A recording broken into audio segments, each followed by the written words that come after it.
Didier Leroy, bonjour. Où en est le commerce de proximité aujourd'hui? Bonjour, donc je me présente, je suis commerçant au Cap d'Agde dans l'Hérault. Écoutez, comme tous les autres commerçants en France, on se retrouve dans une situation catastrophique. Pour donner mon exemple, au 31 décembre de cette année, j'ai subi donc 4 mois de fermeture administrative, plus 2 mois de confinement ou de limitation kilométrique, ce qui représente une perte de chiffre d'affaires pour ma part de 100 000 euros.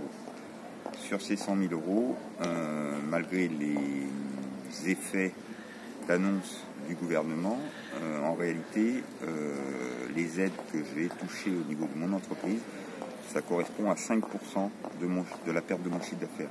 C'est-à-dire que j'ai touché 5 000 euros de compensation par rapport à ces fermetures administratives. Ce qui veut dire en gros, je perds aujourd'hui 95 000 euros de recettes.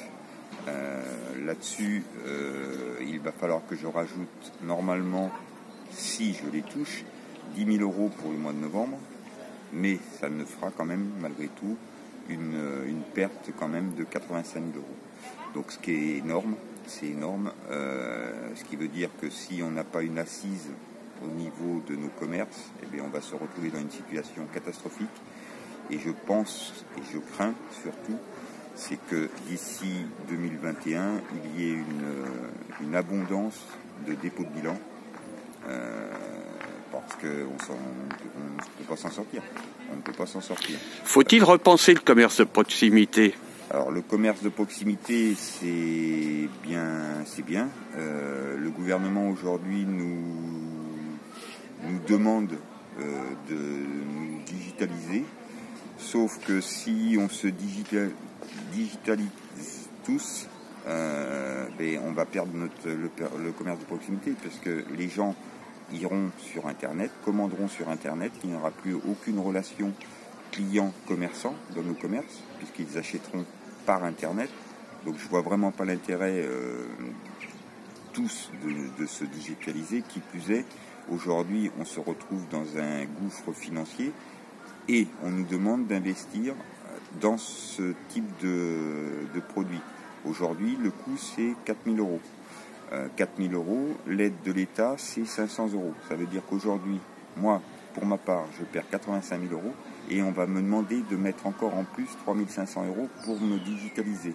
Ce qui est carrément une folie furieuse, puisque je ne peux pas aujourd'hui sortir 3 500 euros pour investir. Donc il est évident que toutes les aides, tous les effets d'annonce qu'ont fait ce gouvernement, en réalité, ça ne nous aide, enfin ça nous a aidé un petit peu, mais enfin ça ne compense pas du tout les pertes que l'on a fait. D'accord.